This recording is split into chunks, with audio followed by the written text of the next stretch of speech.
Hey guys, I have been so blessed by the response to yesterday's first edition of Ask the Bible, where we asked the question, where did Cain get his wife? That question is available on Twitter, on Facebook, and on YouTube, so go check it out as these videos will be daily.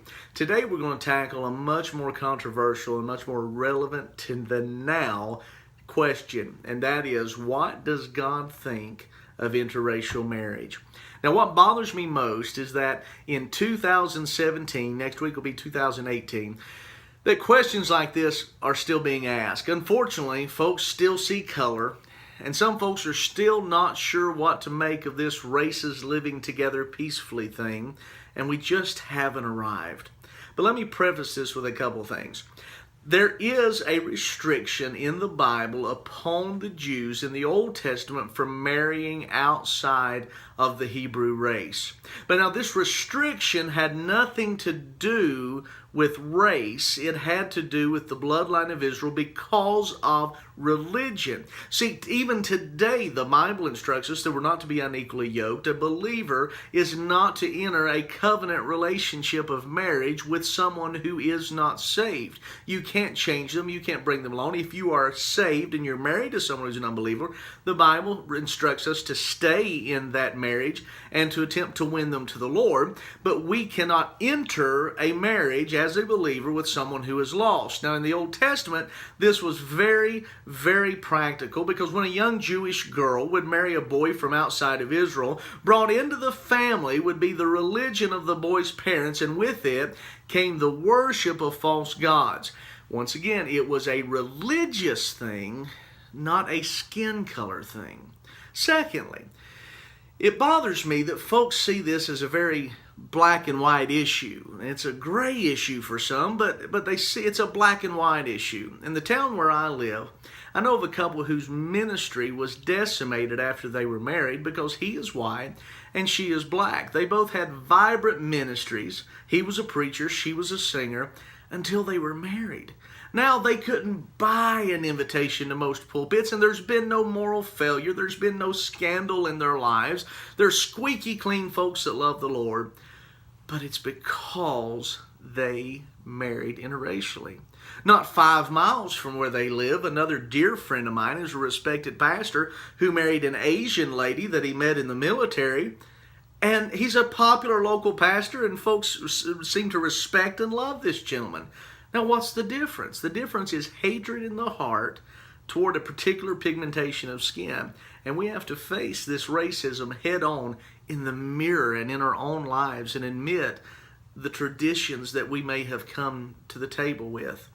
Some of the same people who allow their racist upbringing to spew hatred toward interracial marriages brag about great-grandma who was full-blooded Cherokee, or grandpa who was half Choctaw, and the blood that runs in their veins from a different race. I'm sorry, but I must point out that inconsistency. I don't care one bit about how you were raised or how things have been around here. God's opinion will trump both mine and yours every time. So what does the Bible have to say about it? First, some of the key marriages in the redemptive story were interracial. Esther saved the Jews by marrying Ahasuerus. Ruth was a Moabite and was the great-grandmother of King David. If interracial marriage cannot be used of God, someone might want to tell him that because he used it over and over in Scripture. But he really had his say in the matter, though, in the marriage of Moses. Moses was, of course, a Jew. He married a lady from Ethiopia. By the way, do you know what color Ethiopians are? Okay, let's look what happened in the Bible when his sister ran her mouth about it. Numbers chapter 12. And Miriam and Aaron spake against Moses because of the Ethiopian woman whom he had married, for he had married an Ethiopian woman. And they said, Hath the Lord indeed spoken only by Moses? Hath he not spoken also by us? And the Lord heard it. Now the man Moses was very meek above all the men which were upon the face of the earth. And the Lord spake suddenly unto Moses and unto Aaron and unto Miriam, Come out ye three unto the tabernacle of the congregation. And they three came out. They were called out by God, very literally. And the Lord came down in a pillar of the cloud and stood in the door of the tabernacle and called Aaron and Miriam, and they both came forth. And he said, Hear now my words. If there be a prophet among you, I, the Lord, will make myself known unto him in a vision, and will speak unto him in a dream. My servant Moses is not so, who is faithful in all mine house. With him will I speak mouth to mouth, even apparently, and not in dark speeches. And the similitude of the Lord shall he behold. Wherefore then were ye not afraid to speak against my servant Moses? He's saying, How dare you speak against the man whom I have spoke through? And the anger of the Lord was kindled against them, and he departed. And the cloud departed from off the tabernacle, and behold, Miriam became leprous, white as snow. And Aaron looked upon Miriam, and behold, she was leprous. God put leprosy upon Miriam because she talked bad about Moses and exalted herself above him because he had entered an interracial marriage. Now listen.